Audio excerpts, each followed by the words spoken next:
for her role in the Homes for Votes scandal. Last month, judges in the High Court called her a liar and ruled that she owed the council taxpayers of Westminster £27 million. In a moment, we'll ask an expert on the aristocracy if it's possible to take back Dame Shirley's title. First, this from our political correspondent, Shaun Ley. After the impotence of opposition in City Hall, it was inevitable former Labour councillors from Westminster would use their seats in the Commons to assail a policy they've been powerless to halt. They urge Conservatives to do the same. There has not been one word of condemnation or criticism of the behaviour of Dame Shirley Porter and colleagues who have been found guilty by the courts. But the opposition's London spokesman wanted the case seen in a wider context.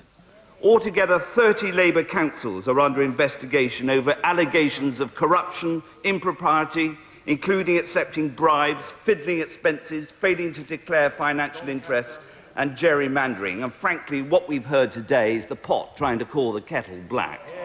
It's said there is nothing like a dame, and in Labour's view, Shirley Porter behaved nothing like one. Dame Shirley Porter received her DBE for services to local government. That award, we now know, was obtained under false pretences. She should be stripped of her title as a lesson. Anthony Blunt may provide a precedent, though he lost his knighthood for spying, and that decision was a matter for the Queen. Shaun Ley, Newsroom South East, Westminster. And in our Westminster studio now, Harold Brooks-Baker from Burke's Peerage. Mr. Brooks-Baker, can Shirley Porter be stripped of the title Dame, and how could it be done? Unfortunately, it can be removed. It should go to the Queen. It should not happen, in my opinion, because though knights and dames can have their titles removed, peers cannot. You remember the famous case of Mr. Keegan, who became Lord Keegan, the raincoat manufacturer appointed by Prime Minister Wilson. He could not, even though he went to prison shortly after he received his title, lose it. However, Anthony Blunt could and did lose his title. There is a great deal of unfairness here. Every single time a titled person becomes a controversial figure, there is a cry to remove the title. And it is not just either. Everyone should be able to lose a title, if you want to put it that way, knight or peer, or no one should.